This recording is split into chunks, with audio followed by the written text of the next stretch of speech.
homemade water system.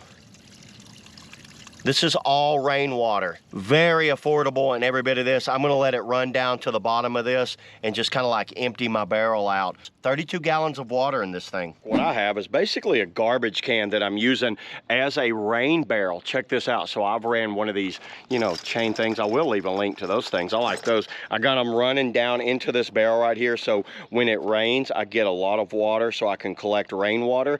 And then I have my raised garden. So this is a standing raised garden, and my galvanized like raised bed. I have them both right here. And one thing I have been doing is I've been like dipping water out and then water them, but I came up with the idea to get one of these like spigots that will come out. So what I'm going to do is elevate this up, and then I'm going to drill a hole and then install this, and that way I can screw a water hose on so I can use, you know, pretty much nature's water. Let me go ahead. I'm going to have to empty out, you know, I've emptied out some of the water, but let me go ahead and empty out the rest of the water, drill the hole, and install the spigot. You know what? Let's see what happens. So let's do that now.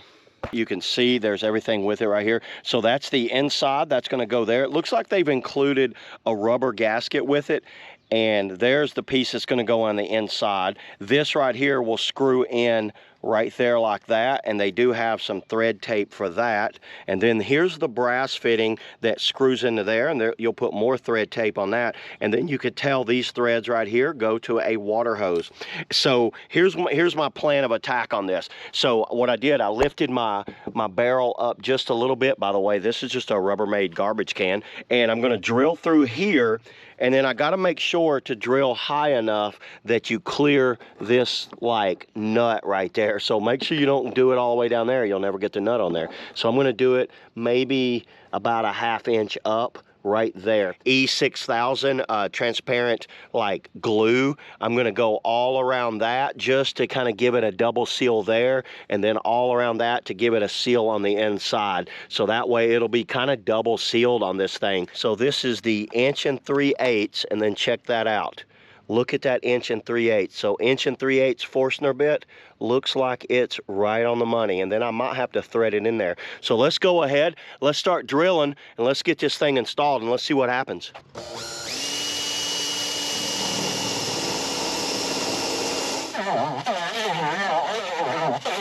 I want to get it just where I can thread it in. Look at that. I think that's it.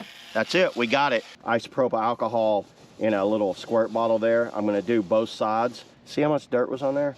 So that way, and the reason I'm doing that is so my E6000 will bond better. And I'm going to be pretty generous with it. And then I'm just going to stick it right in there like this.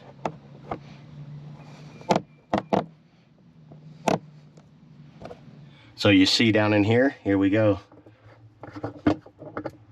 Screw this on here. Actually, I think it goes in reverse threads. Yeah, look, check that out. Reverse threads. All right, I've got a pipe wrench on the outside, by the way. Oh yeah, look how tight I got that. That's tight. And the reason you want that real tight, because you got all this pressure of the water. It's gonna be this high, and it's gonna be forced down inside that. Where you really, I don't think I'm gonna twist on it anymore, but that's pretty good, everybody. So now come around to the outside. So now I think we're ready for the spigot. So it's gonna screw in like that. It's kind of loose, but the reason it is because I don't have any tape on it. So now I'm gonna put the tape all on it and then screw it in there. Okay, so now we're all thread taped up.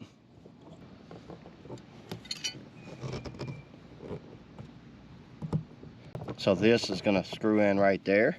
Same deal. Get some thread tape on it.